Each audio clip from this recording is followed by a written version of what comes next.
Legítimo interesse.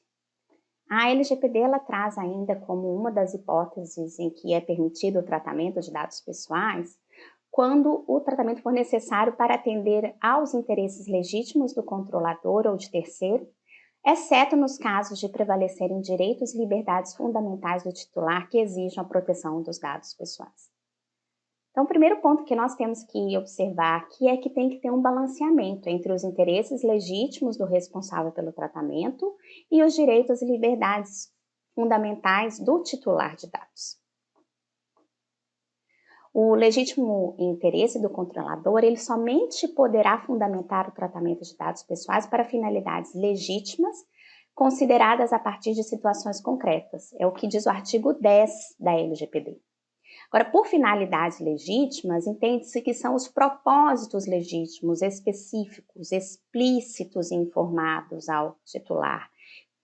Então, nós falamos isso quando nós falamos das finalidades, né? Lá do princípio da finalidade.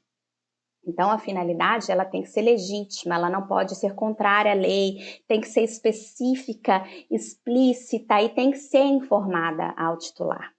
E para situações concretas. Então, o titular ele deve ter a efetiva expectativa de que seus dados serão tratados em decorrência de uma relação prévia que existe entre ele e o controlador. Então, não é do nada que o controlador vai poder começar a tratar um dado com base no legítimo interesse. Ele tem que ter tido já uma relação prévia e o titular de dados ele tem que ter uma expectativa sobre esse tratamento. Ele não pode levar um susto quando perceber que o dado dele está sendo tratado por aquele agente. E a LGPD, o artigo 10, ele traz dois exemplos de atividades que podem ser consideradas como de legítimo interesse. A primeira seria o apoio e promoção a atividades do controlador, que daí eu trouxe dois exemplos a respeito disso. Né? Então, o controlador que após observar as preferências de determinados usuários em seu portal, passar a exibir para eles produtos que mais o agradem, com base no tratamento de dados dos demais usuários daquele site. Então, olha, o usuário, o titular, ele já era o usuário do portal, e a partir de um determinado momento, o controlador ele começa a tratar o dado dele de uma forma diferente, mas para exibir para ele produtos que mais o agradem. Então, existe essa relação prévia. Né? O envio de e-mail com descontos específicos para aqueles produtos buscados por determinado titular, ou até mesmo com indicações, tomando por base o histórico de compras do titular. Isso é muito comum.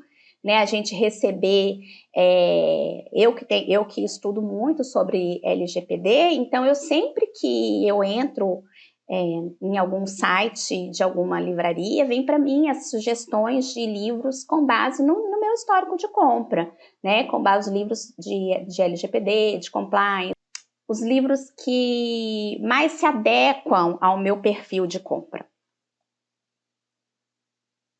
Um outro exemplo que é trazido, né, mais uma situação que é trazida a título exemplificativo pela lei, seria a proteção em relação ao titular do exercício regular dos seus direitos ou prestação de serviços que o beneficiem, respeitadas as legítimas expectativas dele e os direitos e liberdades fundamentais nos termos da lei. Então, aqui, mais um exemplo, podem ser tratados dados de um determinado titular que realiza uma transação bancária a fim de evitar a fraude e garantir a segurança dos valores que o cidadão possui junto à instituição. Quando a gente fala em legítimo interesse, é recomendável que quando a gente vai usar, toda vez que for usar essa base, a gente faça uma avaliação. Né, uma avaliação de legítimo interesse. Essa avaliação ela não é trazida, não é um dos documentos exigidos pela lei, não é nenhum documento exigido pela lei, mas é uma boa prática e demonstra que a empresa demonstra a boa fé da empresa e até mesmo ajuda no privacy by design da empresa. tá? Então, quando antes do tratamento se a empresa fizer esse teste para ver se realmente se aplica o legítimo interesse, essa é uma boa prática, demonstra a boa-fé da empresa e também o privacy by design da empresa, que a empresa está agindo preventivamente. Então, o resultado do teste, ele determina se o legítimo interesse pode ser invocado como base legal para o tratamento e deve ser feito para cada atividade de tratamento que se utilizar essa base legal como fundamento. A avaliação de legítimo interesse, ela é dividida em 4 etapas. A primeira é um teste de finalidade, depois o teste de necessidade, de proporcionalidade ou de balanceamento e as salvaguardas. Vamos falar de cada uma dessas etapas. Primeiro, teste de finalidade. O agente de tratamento está perseguindo um interesse legítimo, ou seja, deve ser lícito, definido de forma clara e representar um interesse real e atual. Lembra que eu já falei para vocês que a gente não pode tratar dados com aquela mentalidade pode ser que eu use, não, né? Então, tem que ser para um interesse atual, um interesse do momento, um interesse que já exista. E tem que ser um interesse legítimo, né? Tem que ser um interesse ilícito. O teste de necessidade. O tratamento é necessário para a finalidade? Então, para aquela finalidade, o tratamento desse dado, ele é necessário? Não existem outros meios menos invasivos para alcançar a finalidade definida para o tratamento e servir o interesse legítimo do responsável pelo tratamento? Então, se existir um outro meio, daí já não passa, né, aquele tratamento já não passa pelo teste. Teste de proporcionalidade. Os interesses do titular prevalecem sobre os interesses da empresa? Há no titular uma legítima expectativa de que aqueles dados pessoais sejam tratados para essa finalidade? Então, o titular, se ele, quando for feito, quando ele perceber, quando ele notar que o seu dado está sendo tratado, ele vai se surpreender ao saber se o seu dado está sendo tratado ou não? Ou aquilo já estava, ele já esperava por esse tratamento. O tratamento desses dados gerará algum impacto negativo no titular? Tem algum viés negativo, fere os direitos e liberdades fundamentais do titular? Então, por fim, nós temos que identificar e implementar garantias complementares adequadas decorrentes do dever de cuidado e de diligência, tais como a minimização dos dados, tecnologias para reforçar a proteção da privacidade, maior transparência e direito à oposição.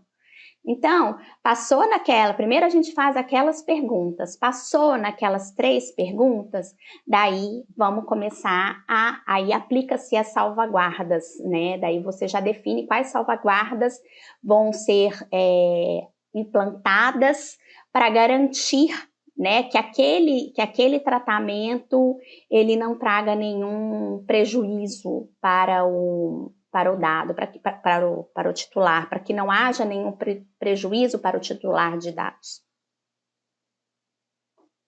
Então, na prática, eu trouxe para vocês um exemplo, tá?